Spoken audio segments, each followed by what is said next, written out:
John Cena disguises himself as a homeless man.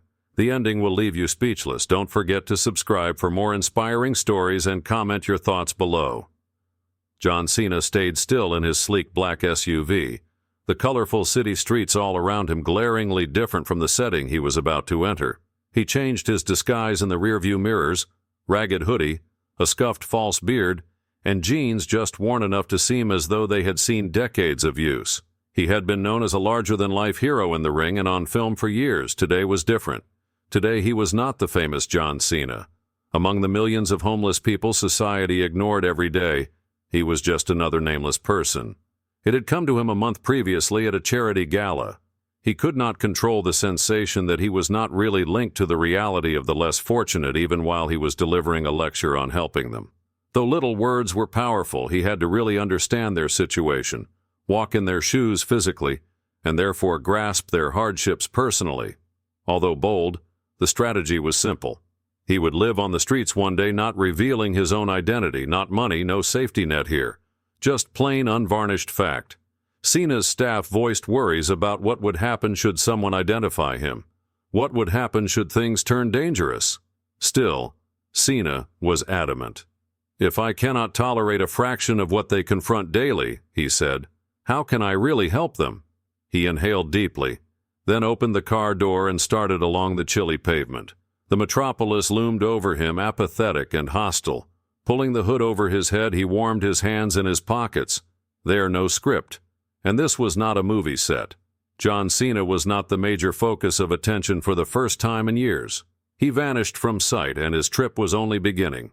John Cena strolled aimlessly over the packed streets. His skin stung with the morning cold. Cars blared, people rushed by, and the city hummed with energy. But in the chaos, he felt especially alone. His jacket's hood covered his face, so defining him as just another faceless person in the huge sea of humanity. The first contact happened quickly. Muttering under his breath, a man in a crisp suit crashed into him without looking back. "Watch it, man," he said. Cena staggered back, then corrected himself against a wall.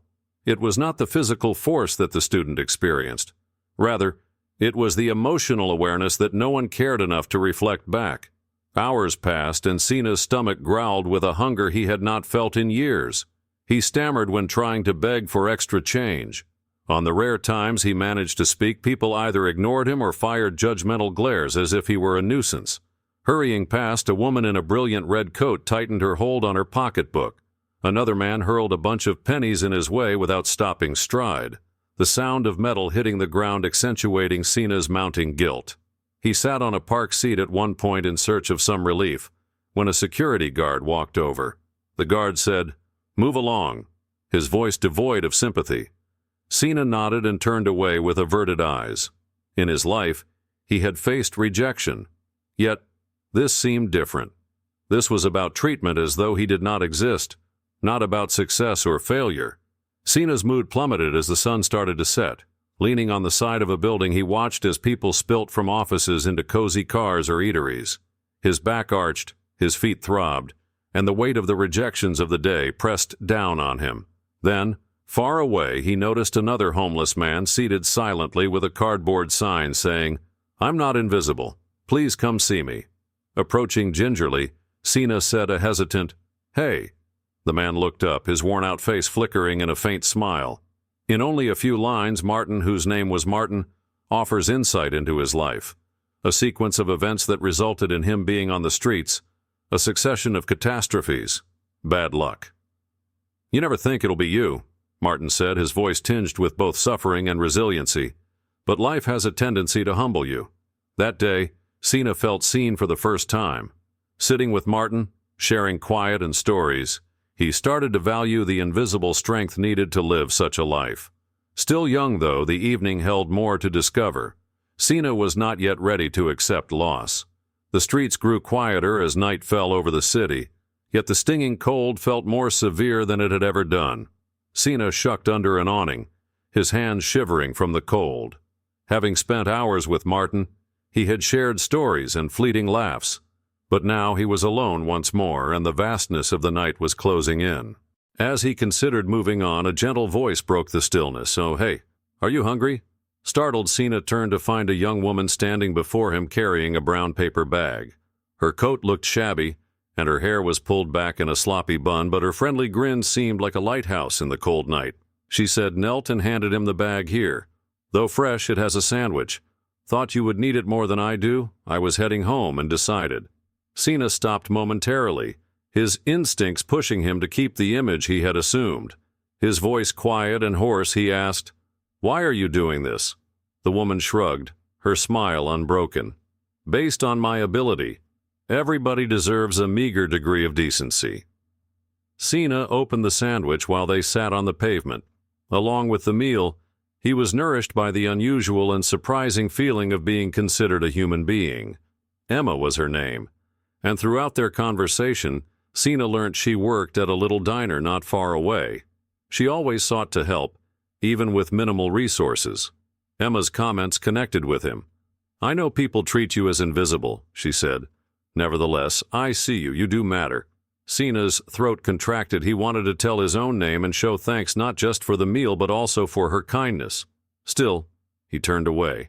This was about the real personal connection John Cena had not expected to come across among the tumult of the streets, not about him as a star. Emma grabbed a little thermos of hot coffee from her luggage before leaving. "Stay warm," she advised gently, "and do not give up hope." Cena watched her vanish into the night, a single gesture of compassion lighting the gloom as she turned away. His spirits were raised that first time that day. Emma's action was more than just a kind deed. It was a reminder that compassion won out even amid the toughest conditions. Emma was unaware of the great impact her little act of kindness would set off. Cena arose, the warmth of the coffee in his palms reflecting the fire burning in his heart. He was changing by this event, not only learning from it. Cena roamed aimlessly the next morning, thinking back on Emma's comments and the stories he had collected from Martin. He couldn't discount the insight that some people judged or disregarded him, while others like Emma radiated empathy. As he considered the many faces like his hidden beneath hoodies and untidy beards that went unnoticed every day, his heart felt lighter. Close a community shelter, Cena noticed disruption as noon drew close. There was a tiny stage built and people were assembling. Intrigued, he approached and melted into the gathering. He heard the shelter planning a charitable event, a rare ray of optimism for people in need. Cena realized it was time. Approaching the front of the throng, Cena took off his hood to reveal his mask. Among the audience, gasps echoed as the change was clear. "Wait, is that John Cena?" a whisper asked. Still another cried, "It is him!" The enthusiasm grew quickly. Cena came out on stage to face the stunned audience. Raising his hand to silence them, he started speaking with a steady yet expressive voice. "Yesterday I walked these streets one of you instead of John Cena. I saw the fight, the suffering, the resiliency, and the compassion sometimes overlooked." He fixed his eyes on Emma, startled. "People like Emma inspire us of the power of little deeds of compassion. She gave me dignity, not only food but also dignity." This insight set off an emotional roller coaster. While some in the audience started crying, many others cheered, not only with monetary donations but also using his platform to elevate the voices of the homeless. Cena committed himself to achieving change. Cena said, his voice radiating determination, "I am pledging $1 million to finance housing programs, job training, and mental health support for those in need." The crowd burst in cheers that echoed off the nearby buildings. Still, Cena did not stop at that. Looking to Emma, he held out his hand. "Emma, I find inspiration in your compassion. I hope you would join this effort. We will change lives together." Still reeling from the disclosure, Emma moved forward warily.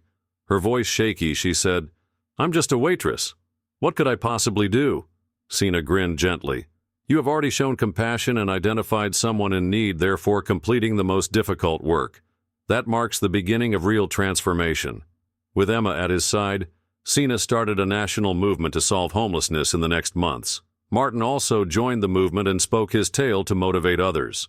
Supported and funded by Cena's initiative, programs for job placement, counseling, and housing started to sprout up all around.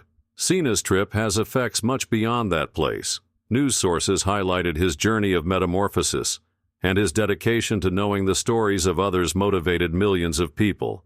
Contributions pouring in from all around the world turned the effort into a powerful tool for good. Emma found her voice as a leader and started to speak for compassion and change. She said in an interview, "I thought I was only helping one person, but it turns out that single act of kindness transformed everything." Martin, too, started a new chapter in his life. Cena helped him to find accommodation and mend relations with his alienated family. His statements turned become the campaign's slogan, "We're not invisible. We each matter." As Cena thought back on his path, he often went back to the place it all started. One day, sitting on the same park seat he had come across Martin, he saw a young man handing someone in need a lunch. Unquestionably, the ripple effect existed. John Cena's story of passing for a homeless person shocked and inspired the globe as well. It reminded me that regardless of its scope, every decent deed has the power to change life. Cena's most important legacy was ultimately found in the life he touched and the hope he inspired in countless hearts, not on the wrestling arena or on a movie screen. Those who had felt invisible before came to discover they were visible.